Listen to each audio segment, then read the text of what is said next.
A policeman was seriously wounded while apprehending criminals.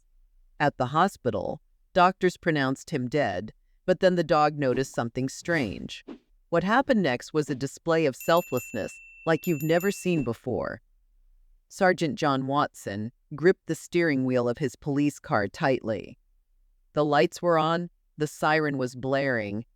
He had been in pursuit of the criminals for nearly 15 minutes.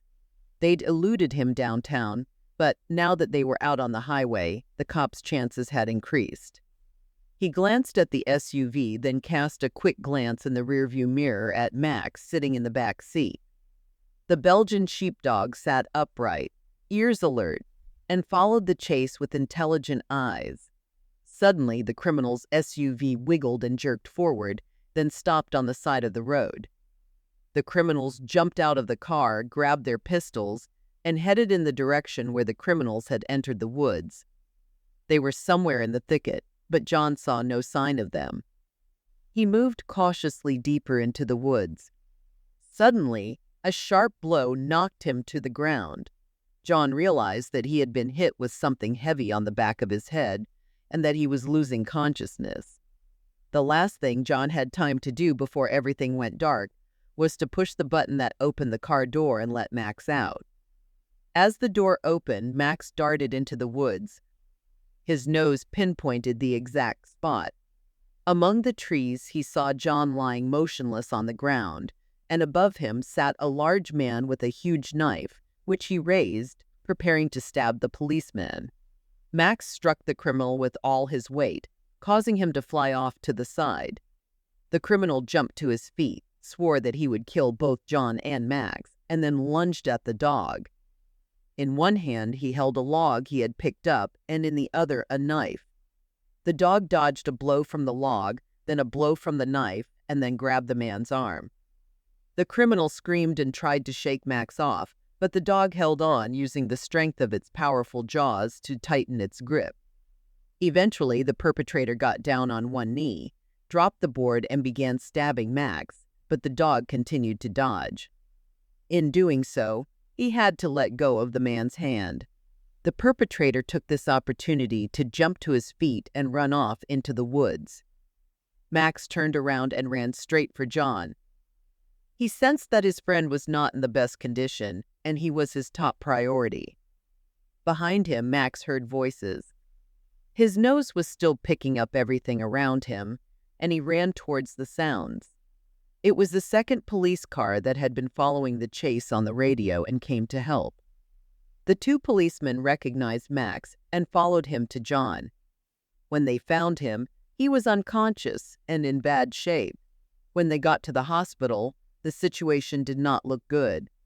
The doctors ordered a number of tests and immediately began treating the patient. Max went to the station with one of the officers, but he spent the entire night restlessly running back and forth from the kennel. When morning came, he was already waiting by the car when John's partner came out of the station. Max had only one thought: to get to John as quickly as possible. The doctor had delivered some disturbing news. John had suffered a severe fracture in his skull from a blow to the back of his head, as well as a brain hemorrhage. He was in a coma, and only time would tell if he would regain consciousness. Max was not allowed into the emergency room and was left lying outside the emergency room. When John's partner came out again, Max looked around anxiously for his master, but he was nowhere to be found. The dog tilted his head and looked at John's coworker as if asking where his master was. The officer shook his head and opened the patrol car door so Max could climb into the back seat. Max followed him, tail down, as if he sensed what was happening. 3 months later, the decision was made to send John home. He was still in a coma, but it was hoped that being in familiar surroundings would help him recover. 24-hour care was organized, and the entire station accompanied the ambulance home. Max settled down next to John's bed and never left his side. It was about 5 in the morning when Max first noticed that something was different. The dog wasn't sure what it was, but something was happening to his master. He jumped out of the room and rushed to the door, behind which the nurse was sleeping.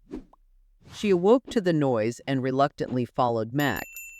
The sight she saw brought tears to her eyes. John's eyes were open and focused. He looked at Max first.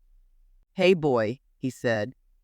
His hand was weak, but he lowered it to stroke the dog's head. Over the next few months, John's recovery was slow and hard. One night, John tried to get out of bed to go to the bathroom. Max immediately woke up and was ready to follow him, but the sensitive dog noticed something strange. Max tilted his head and looked at John carefully. His friend was already on his feet, but very unsure. The next moment, John's face filled with pain. He clenched his teeth and his eyes turned red. Max rushed toward the caregiver's bedroom. He scrabbled and barked and growled until he heard movement inside, and thin foam flowed from the corners of his mouth. The caregiver entered the room and took control of the situation. She placed a pillow under his head to support his neck and gently rolled him over onto his side. She checked his pulse and breathing and then called the hospital. When the doctor arrived, he examined John and shook his head. He turned and spoke quickly to the nurse. There was a general gloom in the room. They were talking and acting as if John was dead. Max had seen this many times during his time in the service. People acted like this when someone was dying. But there was no way Max could understand it. The doctor thought John was dead, but Max knew he wasn't. When the stretcher was brought in to carry John's lifeless body away, Max went into fight mode. He stood over his master, spreading his paws on either side of him, and then bared his teeth and growled menacingly every time someone tried to approach. It went on like this for over an hour. The doctor called the police station. He asked them to send someone to fetch the dog so they could take John's body away. One of the police officers arrived on the scene. When he saw Max standing over John's lifeless body, he looked at the floor. He told the doctor that it wasn't going to be as easy as it looked. John and Max had been comrades for 7 years, an almost unbreakable bond between them. Max had been watching all of this. Somehow he had to make them realize they were wrong. John wasn't dead. The dog could feel it. The doctor had said John had no pulse and no breath, and nothing would bring him back to life. But while he was talking, John started coughing. Max stepped aside but continued to be delirious, which is called the Lazarus effect. John appeared to be dead, but it was just the result of a severe epileptic seizure caused by the head injury. Life slowly began to return to Sarge's family. The frail John recovered under the watchful eye of his faithful dog Max, caregivers, and occasional visits from colleagues at the station. Inch by inch, the wounds on John's body began to heal, but the internal scars, both mental and physical, took longer to heal. Despite the difficulties, John's progress was promising. Max remained his unwavering motivator, unwilling to leave him even for a moment. There was an unspoken bond between them, and thanks to Max's support, John found the strength to undergo physical therapy and regain his mobility. One cold winter evening, as snowflakes fell from the sky like fragile petals, John sat in his wheelchair by the living room window and thought back to the incident. A full year had passed since that fateful day, and while many questions still haunted him, one thing remained clear: he owed his life to Max. "Hello, boy," John whispered, reaching out to stroke Max's velvety fur. The dog rested his chin on John's knee and looked up at him with wise, understanding eyes. "We've come a long way, haven't we?"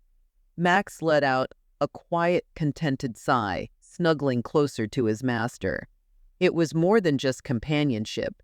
It was a partnership built on trust, loyalty, and unwavering faith in each other. One day, John had an unexpected visitor, Captain Sarah Rodriguez, his commanding officer.